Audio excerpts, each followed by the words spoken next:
Hola a todos, es un gusto para mí dirigir este panel el día de hoy. Yo soy Paola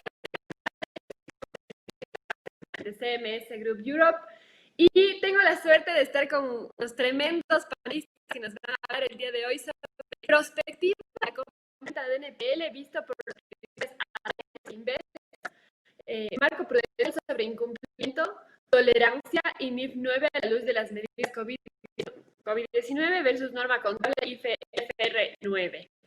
La verdad es un tema muy complejo. Vamos a hablar de las normas de contabilidad IFRS 9 recién introducidas que pueden inducir un reconocimiento de NPLs más rápido y por tanto un proceso de venta más veloz que el que se en la crisis de 2008. Hoy estamos en un capítulo más de esta tormenta y tengo la suerte de introducir a nuestros panelistas. Tenemos con nosotros a Alejandro Lucero de Equifax. Hola Alejandro. Hola, muy buenas. Encantado y muchas gracias por haberme invitado a este panel. Encantados de tenerte, Alejandro. Estamos muy contentos de tenerte aquí. También tenemos a Andrés López de Axactor, él es Country Manager. Hola Andrés, ¿cómo ¿Qué tal? estás? ¿Qué tal? Encantado. Muchísimas gracias por contar conmigo para el panel. Gracias, Andrés. Tenemos también a Carlos Rubí. Él es Co-Head Portfolio Solutions Group de EMA de Partner Corporate Finance de KPMG. ¡Wow! Tremendo cargo, Carlos. Hola, ¿cómo estás? Hola, ¿qué tal? Hola, muchas gracias. Gracias por tenerte aquí. Y bueno, también lo tenemos a Ignacio Meilán. Él es Managing Director de Alantra. Hola, Ignacio. Hola, hola Paola, hola a todos. Un gusto tenerte nuevamente. También, bueno, obviamente tenemos a Rafael González García. Él es director de inversiones de Intrum. Hola, hola Rafael. Buenos días, Paloma. Muchas gracias por la invitación a este panel. Encantado de estar aquí. Gracias, Rafael. Gracias a ti por estar aquí. Y bueno, finalmente tenemos a Guillermo Barquín Orbea. Él es Corporate Finance Partner de Price Waterhouse y él nos va a dirigir este panel. Así que sin más preámbulo, Guillermo, ¿cómo estás? Muchas gracias, Paula, y gracias por contar con nosotros y conmigo para que sea el moderador de este panel, todo lleno de guapos y senior advisors o personajes clave del mercado de NPL. O sea, joder, al lado de tanta gente me siento hasta cohibido para hablar, pero nunca he llegado a entender cómo le dejas a alguien como a mí que sea el moderador de un panel como este. O sea, ahora tengo la posibilidad de hacer todas las preguntas que yo jamás respondería al resto de los de mi competencia para dejarles en mala situación, ¿no? Intentaré ser suave y buenos con ellos para que por lo menos pueda ser algo interesante. Y por favor, cortadme o participar cuando queramos. Intentemos hacer este pequeño panel lo más interactivo posible. No es fácil, dadas las tecnologías en las que nos movemos, pero haremos todo lo que podamos, ¿no? Para hacerlo interesante. Bueno, lo que sí quería empezar el panel, muchos de vosotros ya nos visteis en la última conferencia de CMS, Nacho y yo estábamos los dos en el panel, entonces respondiendo a las preguntas del moderador, ¿no? Y hicimos predicciones sobre cómo veíamos que iba a evolucionar el mercado en los primeros meses y años completo, ¿no? O sea, creíamos que en un principio iba a haber un nivel de operaciones relevantes de legacy portfolios, ¿no? Para evitar que se juntase el stock anterior con el stock actual, ¿no? Y que el stock derivado de la crisis de COVID vendría probablemente a final del 2021, ¿no? Pero bueno, hemos visto que ha habido cambios en el mercado significativos y no todo lo que preveíamos que iba a ocurrir ha ocurrido, ¿no? Nacho, ¿tú cómo crees que va a evolucionar y cómo compararía con lo que dijimos en su día, ¿no? Gracias, Guillermo. Espero que seas bondadoso, tal y como vamos. La verdad es que lo bueno que tiene el no tener mucha memoria es, oye, ¿cómo vamos a comparar con lo que dijimos en aquel momento? Yo creo que en aquel momento diríamos que veíamos un volumen interesante, que todavía le quedaba en los bancos balance suficiente y había una presión de las autoridades bastante grande para desinvertir producto. Yo creo que hablamos de cosas, de nuevos activos como performing loans o reperforming loans, y hablamos también de una potencial desinversión de portfolios secundarios, ¿no? Que venían no de entidades financieras, sino que venían de otros inversores que habían comprado hace tiempo y que querían liquidar. Bueno, ahí hay diferentes estrategias. Yo creo que hablamos un poco de eso. Yo creo que la situación que vivimos a día de hoy es una situación un poco más compleja. La realidad es que, y luego hablaremos también un poco, yo creo que los topics que vamos a hablar, pero la llegada del COVID lo que ha provocado es, lo primero que provocó en las autoridades europeas fue unas medidas de relajación, ¿no? de esa presión para desinvertir este producto de los balances de las entidades financieras. Y además promulgando inyectar liquidez a la economía real, ¿no? A través de distintos tipos de líneas. Eso lo que ha provocado es una parálisis en la presión de las entidades financieras a desinvertir y probablemente también lo que ha ocurrido es una mayor incertidumbre de lo que va a pasar en el futuro. Y eso se traduce en un gap entre comprador y vendedor. Creo que últimamente ha habido alguna comunicación de la ECB o de la EBA diciendo que, oye, que las medidas de presión volverán y volverán en algún momento dado, todavía no sabemos cuándo, y eso les da un poco más de margen a las entidades para no desinvertir, que no les consuma capital de una forma tan fuerte como les estaba consumiendo y que el nivel de provisiones tampoco sea algo que estén revisando las autoridades. A día de hoy, lo que estamos viendo en el mercado es pues un volumen de portfolios inferior a lo que esperábamos a principios de año, pero es un volumen de portfolios, bueno, interesante para la situación. Yo creo que a día de hoy tenemos consideradas unas 20 transacciones aproximadamente, estoy incluyendo tanto deuda como activos no estratégicos ya adjudicados. Y estamos viendo operaciones de unos niveles de volumen más pequeños de los esperados. Veníamos de unos años en los que los volúmenes cada vez iban aumentando y ahora pues se ha paralizado un poco esto. Las entidades ahora tienen mucho más miedo en desinvertir y sacar procesos a la venta porque el precio que están poniendo los compradores no llega a las expectativas que requieren para poder desinvertir. Ese gap, pues veremos cómo va disminuyendo ese gap para que se vayan cerrando operaciones, porque al final lo que estamos aquí, yo creo que entre todos tenemos que hacer es intentar dar mensajes de certidumbre con respecto a que se van a cerrar operaciones, poner ese floor de precios en el mercado y ver que esa perspectiva de poder cerrar operaciones, de que los procesos se cierran, de que los procesos no se quedan abiertos, pues va a crear más competencia por parte de los compradores y mejor precio. Todavía queda legacy, como decías, Guillermo, en las entidades financieras y veremos más transacciones. Como decía, de las 20 transacciones que yo creo que el 60% puede ser primario de entidades financieras y un 40% secundario en número de operaciones y probablemente también en volumen. Y estamos viendo tickets más pequeños, como decía, y adicionalmente lo que vemos son carteras heterogéneas. Heterogéneas tienen un poco de todo, ¿no? Y yo creo que el objetivo de las entidades es vender un poco ese legacy a lo largo de este año lo que puedan y lo que les dejen sus comités y sus balances, básicamente. Yo lo que considero es que el año que viene será un año complicado también. Creo que habrá no muchas transacciones y serán pequeñas, por lo menos en la primera mitad del año.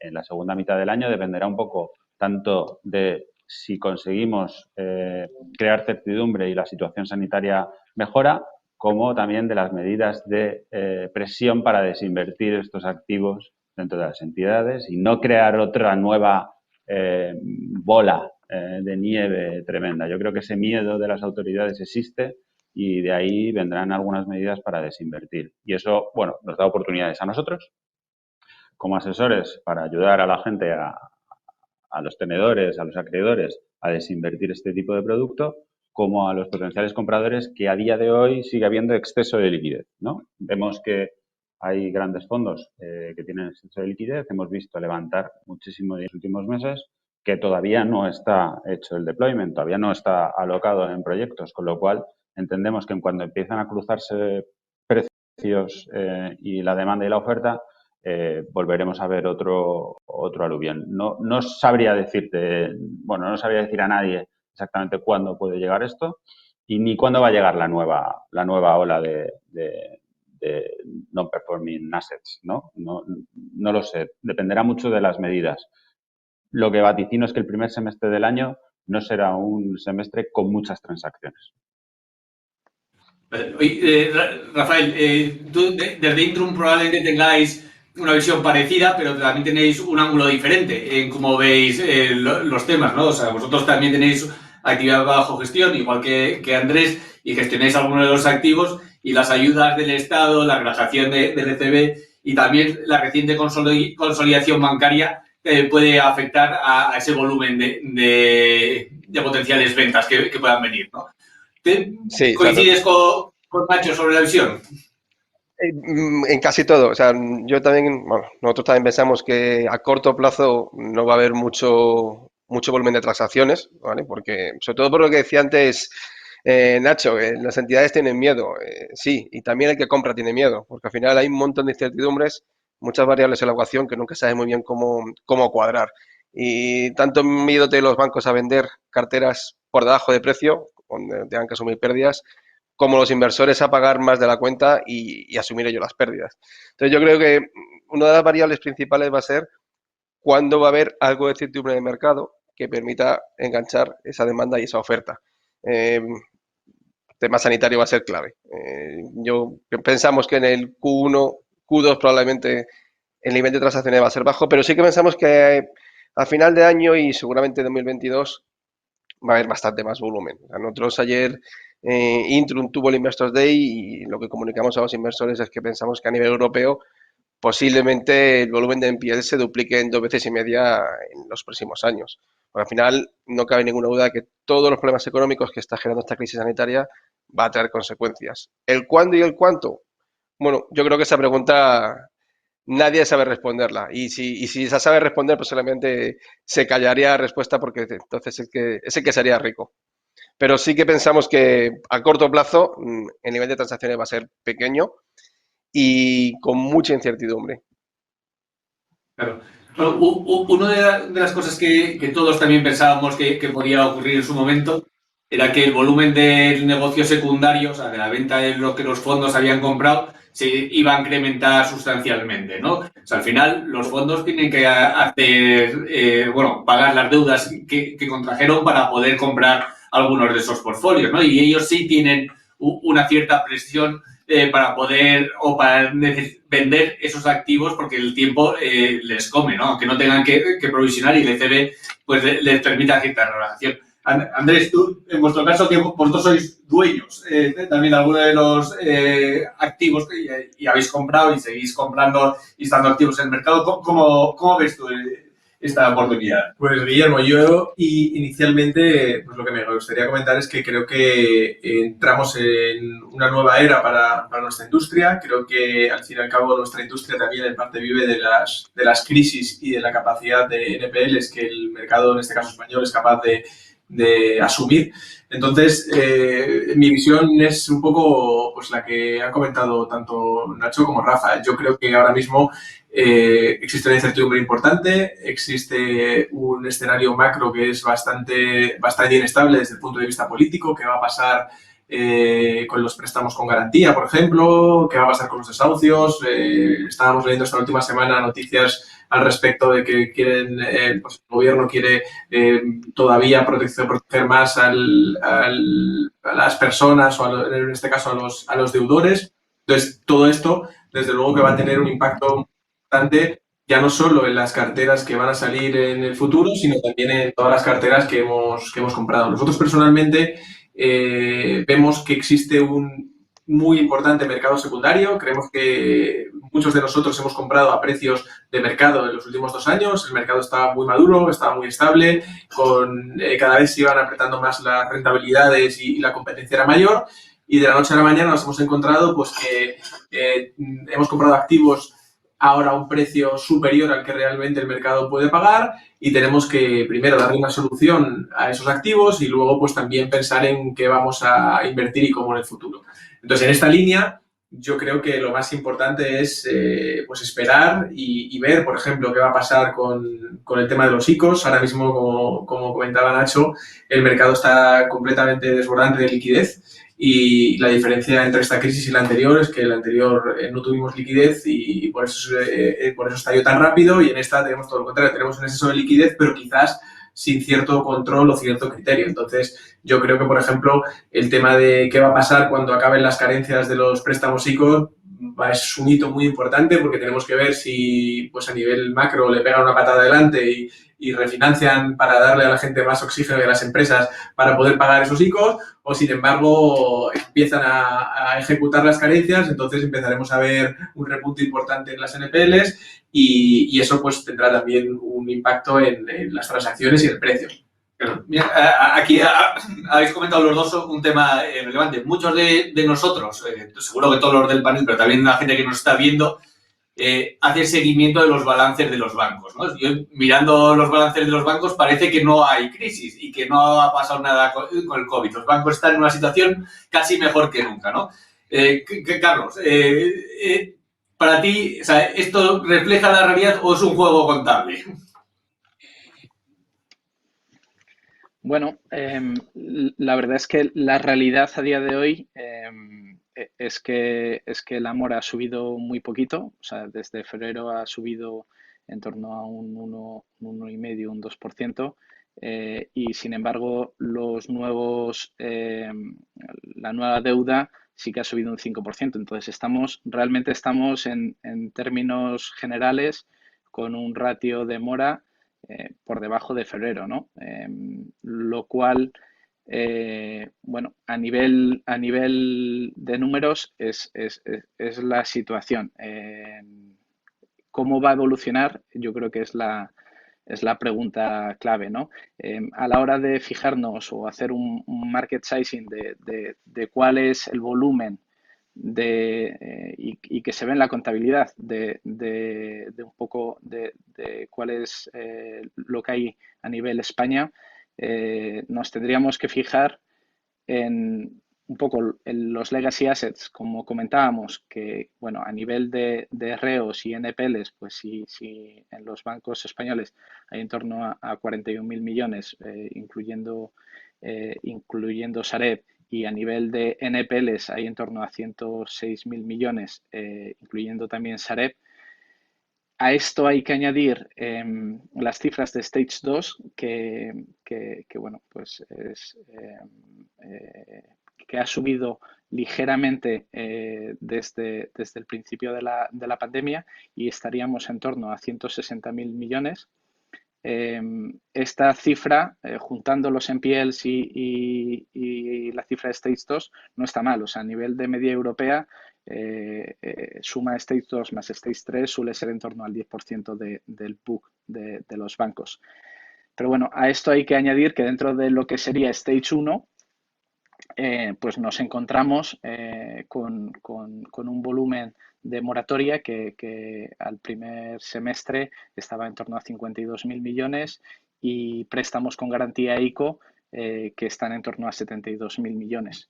Si sumamos todo este volumen de entre la deuda y los activos legacy más todos los activos que están bajo vigilancia que durante los próximos meses y en función de cómo evolucione la economía, pues veremos, pues sí que estamos hablando de un volumen relativamente importante, ¿no? Serían 431.000 millones. Lógicamente, los gobiernos y las instituciones están ayudando y flexibilizando todos los esquemas, todo lo posible, pero bueno, es algo que va a haber que vigilar, ¿no? Y no está oculto, son las cifras de de un poquito todo el esfuerzo que han hecho los bancos y el Banco Central por dar esa liquidez que comentábamos. Sí. Y, Alejandro, tú también tienes una visión algo distinta a que Carlos y yo podemos tener de los grandes bancos, porque también gestionáis y ayudáis mucho a pequeñas entidades financieras, ¿no? ¿Cómo lo compararías o cómo verías ahí? Sí. Yo si me permites el balance, coincido con Carlos, hay dos factores. Uno sería el reconocimiento en morosidad, que eso Carlos lo ha mencionado y que influye tanto para grandes como para pequeños participantes del mercado financiero. Es evidente que la existencia de moratorias, más el tema comentado de los créditos ICO, está quizá haciendo que no esté todo incorporado en morosidad. Pero lo que es más importante, desde mi punto de vista, es el valor que se reconozcan a los activos. Sabéis que desde hace bastante tiempo casi todas las entidades han ido buscando minorar el valor de los activos dudosos por la pérdida esperada. ¿Qué está ocurriendo con la pérdida esperada? Los modelos anteriores quizás no reflejaban en ningún caso las previsiones futuras de PIB, las previsiones futuras de la problemática que pueda haber en cuanto a la ejecución legal de determinados contratos que anteriormente sí tenían viabilidad. Es decir, yo creo que ahora mismo hay que hacer un esfuerzo, y así lo estamos recomendando, en reconocer y revisar los modelos de pérdida esperada de acorde a los verdaderos datos actuales.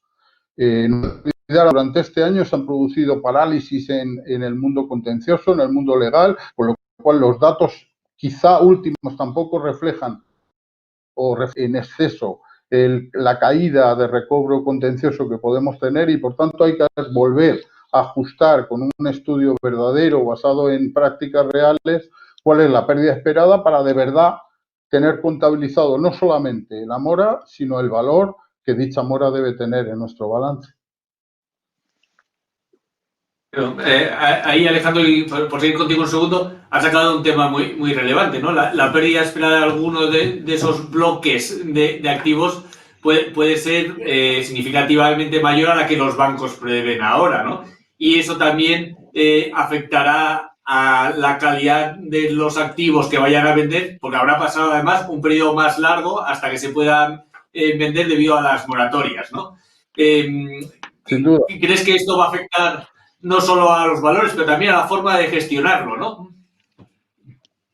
Sin duda, nosotros al principio de la pandemia, dada nuestra experiencia con distintos sectores y distintos inversores, realizamos un estudio que lo que era muy importante era no hacerlo global. Es decir, determinamos por individuals unsecure contencioso, individuals unsecure no contencioso, pymes contencioso y pymes no contencioso non-secure, y empezamos a ver unas desviaciones de acuerdo a los parámetros que entonces teníamos, que era ver plazos nuevos legales, ver nuevas posibilidades de ejecución por renta libre, ver de gestión real una vez que haya la acumulación de moratoria, y con todo ello elaboramos a nivel medio qué porcentajes estimábamos que debía caer el recobro en los próximos años, e incluso determinamos cuándo sería el momento de corte, que en aquel momento estaría aproximadamente empezando el 2021, prácticamente primer Q 2022. ¿Qué nos está diciendo al principio esa overreaction que quizá tuvimos? Que en individuals no contencioso es verdad que quizá el comportamiento actual no está siendo tan severo como el que se preveía, aunque desde luego tiene una bajada. En individual contencioso todavía, dado el apoyo de los ERTES, no se está notando una bajada tan drástica como la que preveíamos y como la que esperamos quizá que se produzca en los próximos semestres. Sin embargo, es verdad que en pymes, tanto en contencioso como no contencioso, los resultados que estamos obteniendo son ligeramente bastante más deterioro del que habíamos previsto. Es probable que probablemente sea el primer impacto de que aquellas pymes que no han podido sobrevivir inmediatamente han dejado de funcionar, y por tanto no será, hay que analizar esa continuidad de ese dato actual. Y sobre todo yo recomendaría, y es muy bueno para la audiencia, decir, estos datos todavía siguen siendo medios, aunque tienen un nivel. Es muy importante que cada uno, a la hora de poder proceder a vender un portfolio, sea capaz de determinar qué medidas reales le están afectando, en qué medida la cobrabilidad futura de sus portfolios va a ser afectada, qué acciones han mitigado y han funcionado para poderlas expresar, y todo eso va a hacer que el nuevo mercado quizás sea diferente. Lo mismo ya no hay que dar a un inversor cuáles son mis cuentas, cuál es mi volumen, cuál es mi antigüedad, cuáles son los cobros de los últimos meses, sino toda una panoplia que tiene que aportar el asesor de qué medidas han funcionado, cuándo es el coste real, cuándo se espera la recuperabilidad de ese recobro, etcétera. Es decir, va a haber una mayor complejidad, y de hecho se está dando en inversores pequeños. Con mayor complejidad, con mayor conocimiento, se deshace la incertidumbre, y por eso se están cruzando operaciones, incluso a un nivel aceptable, digamos, en emisores quizá no de tan alto nombre en el mundo financiero como son la gran banca, pero sí en financieras de consumo, sí en fintech y sí en utilities. Bueno, Andrés, tú también tienes un portfolio propio, comprado significativo. ¿Vosotros estáis viendo también el impacto de las medidas de COVID y cómo la pandemia en sí os está afectando al portfolio bajo gestión? ¿Habéis tomado alguna medida especial para la gestión que sea diferencial con lo que se hacía antes? Pues Guillermo, yo creo que como ha comentado Alejandro, realmente estamos sorprendidos porque estimábamos una caída muchísimo más grande de la que realmente hemos tenido. Tuvimos los meses del parón absoluto, que yo creo que eso fue para todos un poco igual, pues que realmente bajamos muchísimo el nivel de gestión, tanto en third party como en capital, en las carteras compradas, y eso tuvo un impacto directo, pero eso conseguimos recuperarlo durante los meses de junio, julio y agosto. Hubo una reactivación, también una reactivación judicial, y eso lo notamos y volvimos a estar más o menos en las curvas que estábamos. Es cierto que este año va a haber un decalaje de en torno a un 10 o un 15%, pero la gran pregunta es qué va a pasar el año que viene, qué va a pasar 2021. Entonces, nosotros ahora mismo, en lo que respecta a nuestro portfolio, que se compone de 21 portfolios unsecure, 4 portfolios secure y 2 grandes portfolios de reos, estamos cómodos, estamos funcionando bien, estamos en unas cifras relativamente razonables, pero es cierto que de cara al año que viene tenemos mucha incertidumbre. Nos están empezando a costar más, ya este mes hemos notado el tema de las pymes, está costando más que las pymes paguen, se está ralentizando un poco el mercado de las pymes, en lo que se refería a la deuda que estábamos gestionando allí, y creemos que en los próximos meses, pues, no es que seamos pesimistas, pero irá peor. Al final, pues, si la gente se queda sin empleo, si la gente tiene que empezar a pagar otro tipo de préstamos, pues, tipo ICOs, otro tipo de préstamos para poder seguir adelante, pues, dejará de pagar sus deudas. Yo creo que, en general, el español es un buen pagador y es un individuo que reconoce las deudas y tiene intención de pagar, pero muchas veces está sobreendeudado. Entonces, la pregunta aquí es qué va a pasar una vez que la deuda que ya tenemos se junte con la nueva deuda.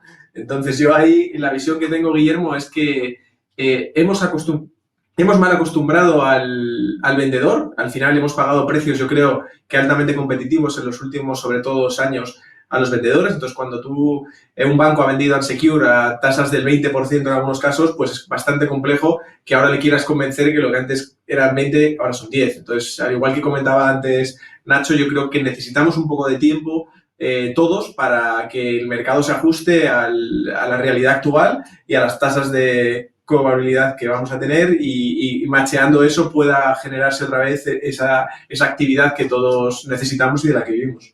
Pero si juntamos un poco el deterioro de algunos segmentos de activos bajo gestión, junto con la nueva llegada de nuevo producto derivado de esta nueva crisis, Alejandro, ¿habrá algunas pequeñas entidades financieras que se vean sobrepasados por el volumen de activos que les puedan llegar y que, por lo tanto, pueda tener sentido para ellos externalizar el riesgo mediante ventas a terceros, ¿no? ¿Estás de acuerdo con esta pequeña apreciación? Totalmente de acuerdo. Es más, yo creo que al principio muchos reaccionaron directamente, me ofrecen menos porcentaje que la venta anterior, por tanto no vendo. Y ahí lo que hubo por parte de nuestro asesoramiento es, cuidado, vamos a analizar cuánto te va a caer el recobro de verdad en tu caso particular, porque puede ocurrir que todavía tu descuento futuro en cuanto intentes vender ese portfolio fuera todavía muy superior al que puedes obtener hoy. Segundo, es como tú muy bien has dicho, tengo capacidad de gestionar este portfolio, si no lo vendo, más la nueva morosidad que me está entrando, que me va a entrar en cuanto acaben las moratorias? En muchos casos la respuesta fue ligeramente requería inversiones o requería unos cambios de proceso que también hay que incorporarlos a la mera decisión de me pagan 2 puntos menos, me pagan 3 puntos menos, entonces no vendo y espero. La decisión de esperar, desde nuestro punto de vista, y creo que todos estaremos de acuerdo, no es válida. Es matemáticamente o analíticamente debemos saber cuánto va a caer, cuánto de verdad ha caído el valor de nuestro portfolio por la menor cobrabilidad, tratar de ser capaces de expresarla y de convencerla y de poderla dialogar con un inversor de que solo es esa y no más, tampoco la caída media, y empezar a determinar si hoy es el momento de vender, y en muchos que esa ha sido la ecuación y se ha realizado con cierta garantía de que al menos los números tenían todo el sentido del mundo. Sí, perfecto. Pues, Rafael, ahora una pequeña pregunta para ti. Hemos estado comentando antes, bueno, los volúmenes que estaban en los bancos, que Carlos nos ha ayudado a entenderlo. Hemos también comentado que hay algunos segmentos en particular que puede que se deterioren más de lo que preveíamos y que incluso puede haber un elemento más operativo de venta de activos con el fin de optimizar la gestión y operación, ¿no? Desde vuestro punto de vista, Rafa, ¿qué tipología de producto creéis o qué características de las carteras nuevas creéis que van a venir en el corto plazo? Bueno, pues va un poco en línea con lo que decía Alejandro, también decía Nacho, Carlos. Vemos bastante más impacto en la parte de pymes que en la parte de personas físicas, con lo cual pensamos que gran parte de las carteras nuevas van a ser con un componente muy, muy alto de pyme, muy alto. Posiblemente ya venga parte ya muy concursada, que actualmente las carteras que se ponen en el mercado tiene concursado, pero no un porcentaje muy alto. Estamos viendo muchas empresas que están adelantando concursos, que están cambiando convenios, están haciendo reconvenio, con lo cual creo que ese componente va a crecer bastante en cuanto a peso. Otra de las cosas que creemos que va a pasar es que el componente judicializado también va a cambiar mucho. O sea, con todo el parón que hemos tenido en los juzgados, entidades financieras, fondos han tenido que parar actividad judicial por un plazo y se van a unir dos variables. La variable de posible cambio de precio, bajada para el que vende, y la variable de dificultad para demandar por la situación actual. Con lo cual también pensamos que el componente judicializado de las carteras va a ser menor. Y eso lógicamente va a tener impacto en el recorte esperado y en el precio. También lo que vemos es que en la parte de carteras secure, pues por la situación actual, mucha gente está retrasando actividad de compra, o se lo piensa o aprieta más en el precio. Entonces, a la hora de evaluar carteras secure, si en las carteras unsecure hay incertidumbre, en las carteras secure yo creo que va a haber bastante más incertidumbre por los cambios legales que pueden venir, por los cambios en normativa, también lo adelantábamos antes, y sobre todo por, oye, hay exceso de liquidez, ahora más o menos las cosas siguen funcionando, pero esta liquidez habrá que devolverla en algún momento y la gente retraerá ese dinero a otras cosas, con lo cual posiblemente venga un parón en inversiones como, oye, cambio de casa o cualquier tipo de compra grande. Con lo cual, pues también creemos que puede afectar bastante. Nacho, vosotros como uno de los principales asesores en venta, pues imagino que también tendréis una opinión, ¿no?, sobre este tema, ¿no? Si la puedes compartir con el resto, yo voy aquí apuntando las cosas que vayas diciendo.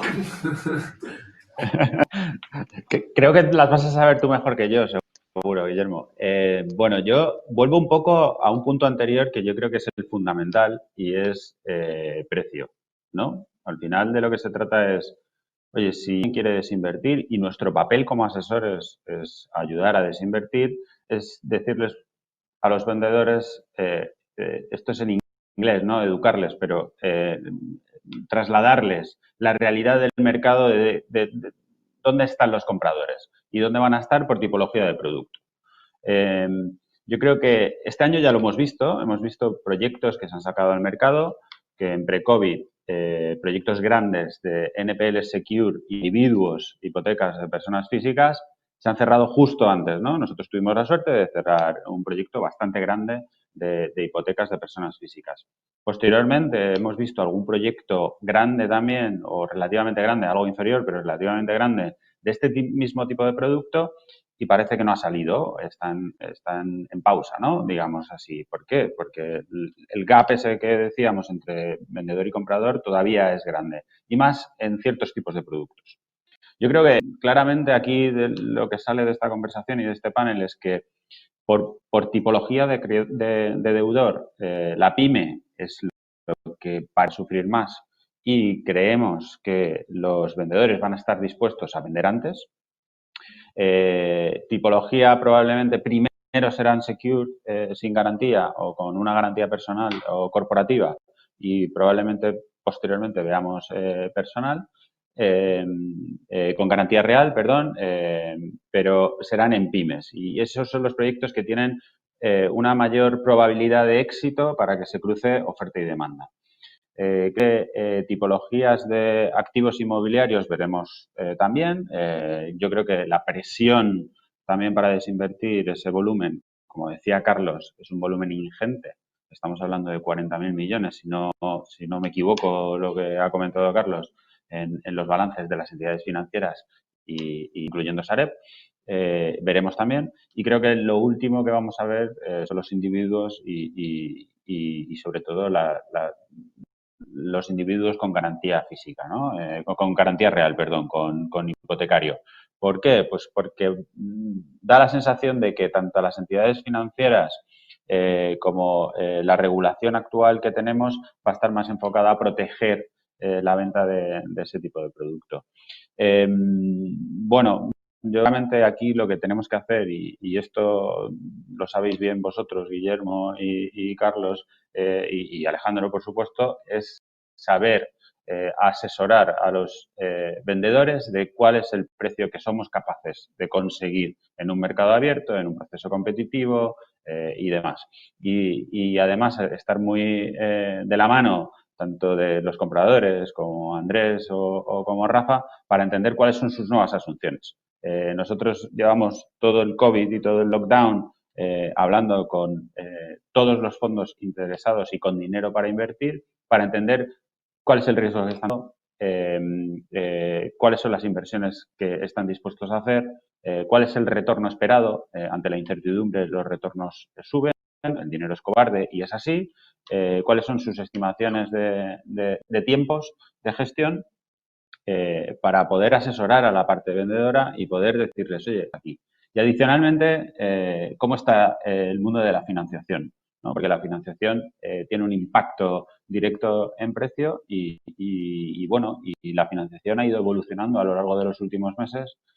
Teníamos una financiación a finales del año pasado muy barata, con unos niveles de advance rate muy altos. A día de hoy no es lo mismo, pero es verdad que durante marzo, abril, mayo, operaciones que ya estaban cerradas y que se tenían que financiar, tuvieron muchos problemas para financiarse.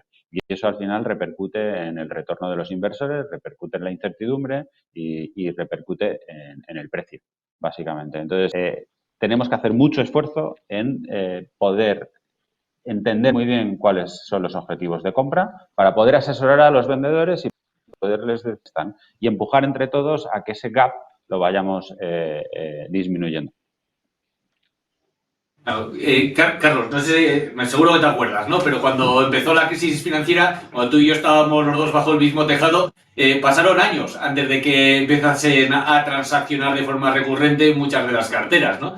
Me acuerdo que aquí trabajábamos día y noche y no conseguíamos cruzar, como bien decía Nacho, esos precios, ¿no? O sea, los compradores tenían una visión distinta a los vendedores y los vendedores se guiaban más por un elemento contable, más que del valor real de los activos, ¿no? Entonces, ¿tú crees que esto es otra vez el repetirse en la situación anterior o crees que los bancos esta vez van a ser más activos o proactivos en cuanto a provisionar al nivel adecuado o van a seguir siguiendo ese calendario estable y lento y por lo tanto nos va a llevar tiempo para poder cruzar nuevas operaciones? A ver, yo se lo comentaba aparte del equipo que lo único que han visto ha sido cerrar operaciones todas las que sacas a mercado, ¿no? La verdad es que, como bien dices, al principio de la anterior crisis no se cerraba todo. Yo creo que también, pues probablemente tampoco en las 23 operaciones que hay ahora en el mercado, pues no se va a cerrar todo. Como bien comentas también, es el juego de contable. Yo creo que los bancos lo están haciendo muy bien, o sea, teniendo en cuenta que no ha subido la mora, han aprovechado este año para darse un nivel de provisiones muy elevado que no está alocado a cartera. Habrá que ver a qué cartera se alocará, pero sí que es verdad que también está alocado o está previsto alocar a las nuevas cosas que caigan en situación de impagado o en Stage 2. ¿Esto a dónde nos lleva? A que durante, como bien comentabais al principio, durante este primer semestre, pues probablemente haya poquitas operaciones y en el segundo semestre yo diría que tampoco va a ser muy activo. Sí que espero que para el último cuarter haya más actividad, pero la verdad es que estamos en una situación donde los bancos o sea, a nivel europeo comparamos bien a nivel de cost to income, o sea pero ahí se ha puesto bastante el foco en meter provisiones de colchón. Y yo creo que el reto que esta crisis nos trae es europeo. O sea, es curioso, pero esta crisis es distinta de la anterior. En la anterior, pues nosotros tuvimos una velocidad y el resto de Europa tuvo otra velocidad. En esta crisis, el mayor reto es que salgamos a la misma velocidad que Europa. Entonces, y porque al final todas las medidas de los supervisores empezarán a meter presión en cuanto el resto de la zona euro empieza a mejorar. Nosotros tenemos que mejorar a esa velocidad y yo creo que nuestra industria puede ayudar al respecto. Dicho esto, yo creo que a día de hoy, y teniendo en cuenta que también a nivel de Z1 de capital,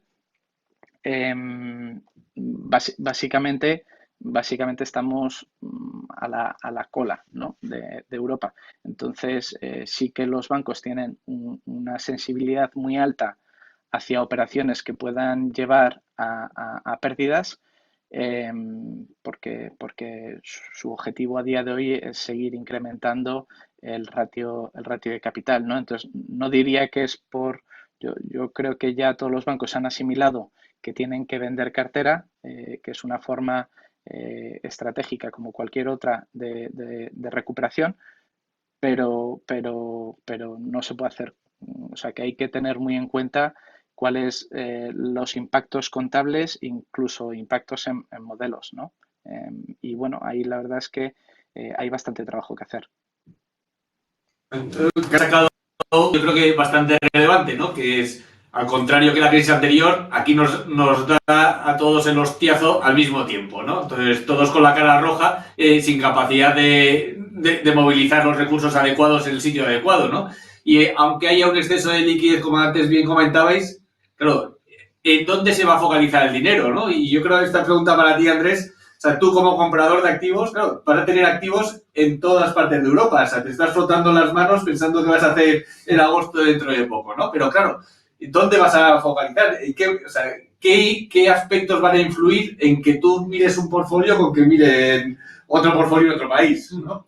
Pues mira, es un tema que además ahora tenemos tenemos encima de la mesa porque hemos estado con el plan estratégico de la compañía para los próximos años y el mensaje era return on equity. Entonces, al final, lo que nos han venido a decir es, ahora mismo esto es una crisis paneuropea, esto va a suponer entrada de nuevos volúmenes en todos los sitios en los que nosotros estamos, tenemos presencia en muchos países de Europa y al final, básicamente, lo que nos han dicho es, vamos a comprar los portfolios donde tengamos unas mayores rentabilidades esperadas. Entonces, ahora mismo nosotros personalmente, España era un país muy atractivo, en el que siempre éramos capaces de invertir rápido, invertir bien y con ciertas garantías, pues ahora vamos a empezar a pelear con nuestros colegas de otros países que quizás tenían más problemas porque eran mercados mucho más pequeños y con menos volúmenes, y vamos a tener que competir con ellos y solo las mejores oportunidades serán las que realmente podamos comprar. Entonces, en esa línea nos encontramos ya que día 1, primera cosa que pues de alguna manera nos han impuesto / recomendado es que tenemos que subir nuestras rentabilidades. A mayor riesgo, como bien decía Nacho, el dinero es muy miedoso. A mayor riesgo esperas una mayor rentabilidad esperada. Entonces, pues en esa línea, como te digo, yo creo que ahora se abre un escenario europeo y no español, y tendremos que ver también cómo se desarrolla esta crisis y cómo evoluciona a nivel NPLs en el resto de países. En esta línea yo creo que habrá oportunidades. Al haber mucho volumen, pues suele haber oportunidades, y intentaremos estar ahí porque creemos que en España sigue habiendo mucho mercado, es un mercado seguro y es un mercado con rentabilidades, riesgos razonables para seguir compitiendo aquí. Sí, algunos de vosotros ya habéis hablado de varios elementos que al final influyen en el precio, ¿no? O sea, el riesgo es uno de ellos, la calidad de los activos también, el potencial de deterioro, pero hay otros elementos adicionalmente que también pueden influir, ¿no? Tanto los tiempos de recuperación como el valor del real estate en las carteras secure, ¿no? Rafael, vosotros que tenéis un foco bastante claro y una calidad de conocimiento altísimo sobre el mercado de real estate y la ejecución, ¿cómo veis todo este tema? ¿Cómo creéis que va a afectar al mercado y a los precios? Bueno, pues aquí, aparte del componente judicial que hemos hablado antes, yo creo que va a impactar mucho también cómo vaya tirando la demanda. O sea, estamos viendo que no todos los activos se venden igual que antes. Y no solo precio, lo que la gente está demandando ha cambiado. Y esto está en todas las noticias a día de hoy. La gente está buscando un tipo diferente de activos. Entonces, curiosamente estamos viendo inversores que están comprando activamente lo que es comercial, locales, ¿vale? Porque ahora sí que hay bastante oportunidad de buenas, y activos por una calidad un poquito más alta en cuanto pues casas con más terraza o casa con jardín, y históricamente lo que viene en las ventas de carteras pues no son ese tipo de activos. Entonces, también tienes que ver un poco qué vas a hacer con lo que compres después, y eso es una variable que influye bastante en el precio. Y no solo lo que te viene, sino cómo te lo van a comprar. Es un poco lo que decíamos antes. Ahora hay financiación, ahora hay exceso de liquidez, esa liquidez habrá que devolverla, y el que compre el año que viene, ¿cómo va a ser de fácil para él hacer esa financiación? Entonces, más allá de todos los temas de cambios de ley o plazos, que eso siempre se puede simular en un modelo, hay cosas que no puedes simular y que tienes que estimar. Entonces, esto me lleva también a otra cosa que hemos hablado antes. Cuando competimos con otros países a la hora de invertir, no solo es dónde va a ser más rentable, sino dónde tiene menos incertidumbre. Y es una de las variables que a Intrum pues también mira a la hora de hacer inversiones. Estamos viendo que la caída que hemos tenido en España del PIB es mucho mayor que la que han tenido otros países. Entonces, ¿eso quiere decir que vas a recuperar más rápido? ¿Eso quiere decir que vas a recuperar más lento? Bueno, pues son cosas que muchas veces, como decía antes, pues nadie tiene la respuesta, pero son cosas que tienes que tener muy en cuenta a la hora de valorar carteras. Sí. Y por no terminar con un mensaje cenizo, por así decirlo, porque al final estamos todos diciendo que la incertidumbre, los precios, la calidad va a influir negativamente en cuanto a los precios. Lo que sí que es verdad es que nunca ha habido tanta liquidez en el mercado, ni los fondos han levantado tanto dinero para comprar, con lo cual la competitividad puede llegar a soportar en cierta forma una menor caída en precio, ¿no? Carlos, tú que sueles hacer estos informes de seguimiento de cuánto dinero se ha levantado, más o menos, ¿cómo ves el capital disponible? Pues nuestra última estimación era que había 1,5 trillones casi disponibles para invertir, ¿no? Sí, bueno, la verdad es que depende del tipo del tipo de dinero o dónde o sea, para qué uso se capta ese dinero, ¿no?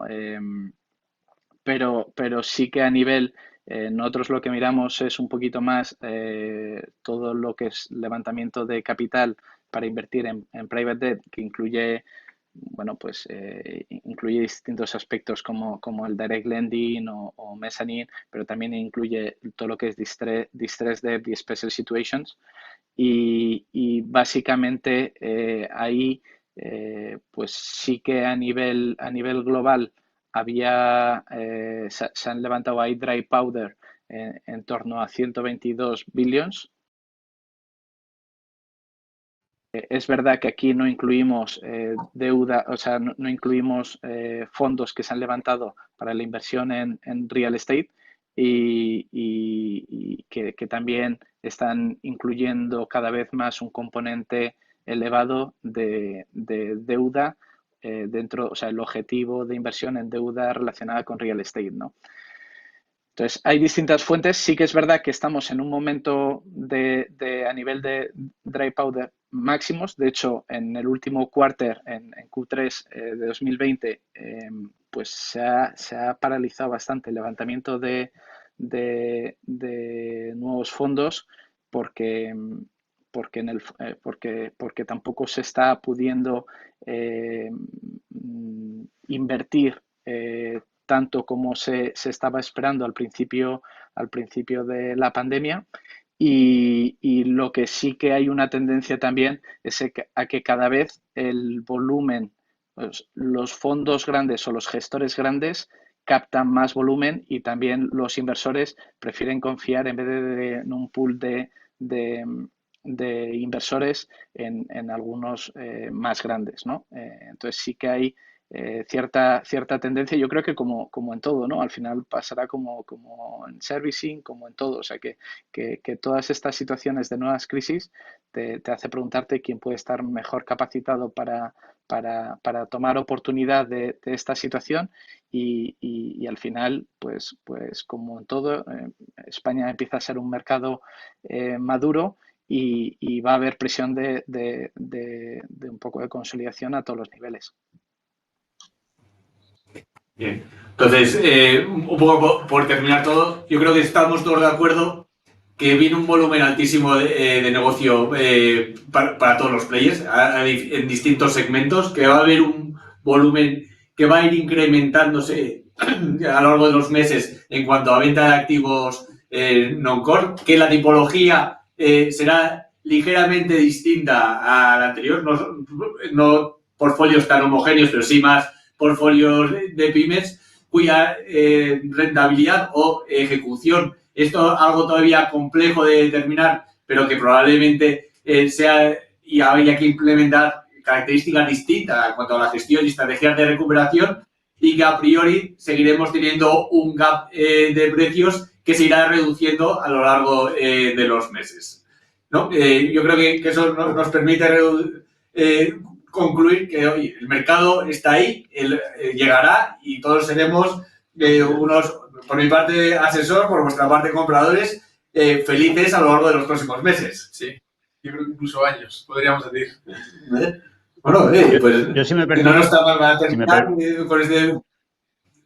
Dime, Nacho. Guillermo, si me permites, yo creo que adicionalmente, solo por añadir que la competencia que vamos a tener con otros países de Europa, aquí podemos decir que tenemos unas capacidades de gestión instaladas, contrastadas, y que eso es muy bueno y que tenemos que venderlo también. O sea, que tenemos aquí gestores muy buenos, que no tenemos nadie en el panel. Bueno, tanto Andrés como Rafa gestionan sus propias inversiones, pero tenemos gestores que gestionan para terceros, que yo creo que es muy importante y es un mercado que yo creo que debe de estabilizarse en este caso y probablemente en otros países no haya esa capacidad instalada, que es otro mensaje bueno. Y también... 100% de acuerdo contigo, seamos la primera industria que se viene en España.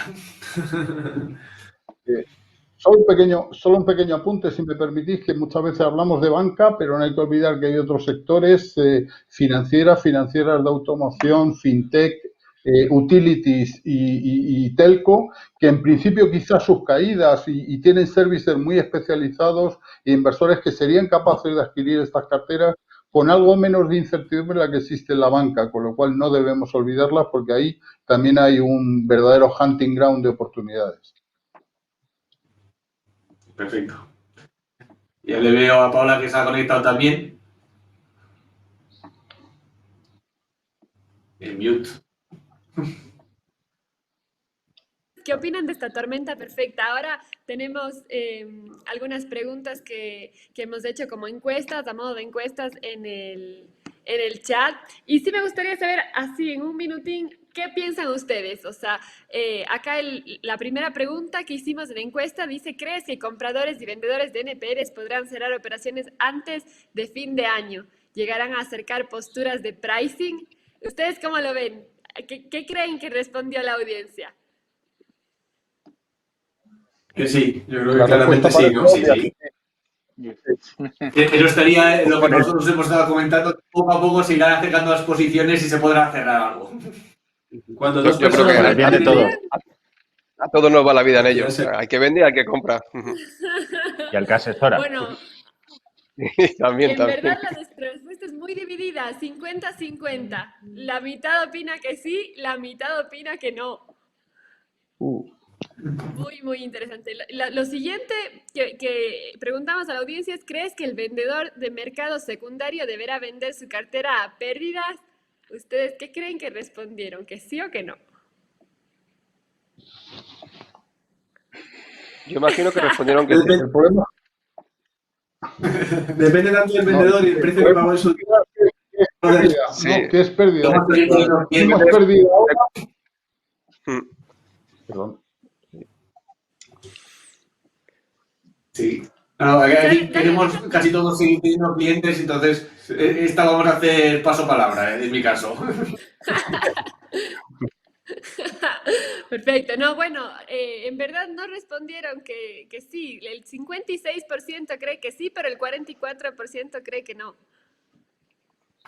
Y Pero aquí finalmente dependerá la mucho pregunta de dice, en qué ¿cuándo momento, llegará? de qué momento se compró. Claro, exacto. Y bueno, y la No, y última que definir, habíamos preguntado es, ¿cuándo llegará perdona, el que gran era volumen pérdida. de operaciones de NPLs? ¿Ustedes qué opinan? ¿En 2021 o en 2022? Perdón, Paula, ¿puedes repetir la pregunta? Porque yo creo que no te Sí, se han recortado. Sí. ¿Puedes Disculpa. repetir la pregunta? ¿Cuándo llegará el gran volumen de NPLs? ¿En 2021 o en 2022? En 21 y en Por 22. mi parte, yo está bien, 22 para mí. El volumen al mercado de venta de carteras en el 22 seguro. Sí. Estoy de acuerdo. ¿Has visto aquí? Andrés y yo nos hemos callado. Vamos a ver qué dicen los que El asesoran. volumen ya está ahí. El nuevo volumen. El volumen ya está ahí, no es suficiente. Ahora viene el nuevo volumen. Pero a partir de 2022, probablemente 2023, 2024, 2025, veamos muchas transacciones también. Espectacular. Bueno, sí, está dividido igual, 50-50. La mitad piensa que en 2021, la otra mitad piensa que en 2022. Pero ustedes son los expertos, así que yo voy a sumar sus votos y vamos a decir que es 2022, ¿vale? Bueno, muchísimas gracias a todos. Ha sido un honor estar con ustedes. Realmente es un tema súper, súper relevante. Mis sinceros agradecimientos para Alejandro Lucero, Andrés López, Carlos Rubí, Guillermo Barquín Orbea, que ha hecho una excelente moderación de panel, a Nacho Meilán, a Rafael González García, muchísimas gracias. Y antes de cerrar este espacio, yo quiero avisarles que lo siguiente que tenemos es el Open Talks Expert, el año que navegamos en la incertidumbre. Nos va a estar contando Ofelia Alfonso de Equifax Iberia sobre su experiencia en esto. Y quiero invitarles porque a las 2 de la tarde vamos a hacer una reunión por Zoom en la que CMS Group va a dar una donación de 1 kilo de alimentos a la Federación Española de Bancos de Alimentos por cada persona que se conecte. Quiero agradecer a los más de 1.100 asistentes que están en este evento apoyándonos como todos los años. Muchísimas gracias y bueno, incentivarlos a que se sumen a esta iniciativa que hemos creado para ustedes. Así que espero verlos a todos y muchísimas gracias. Un abrazo grande.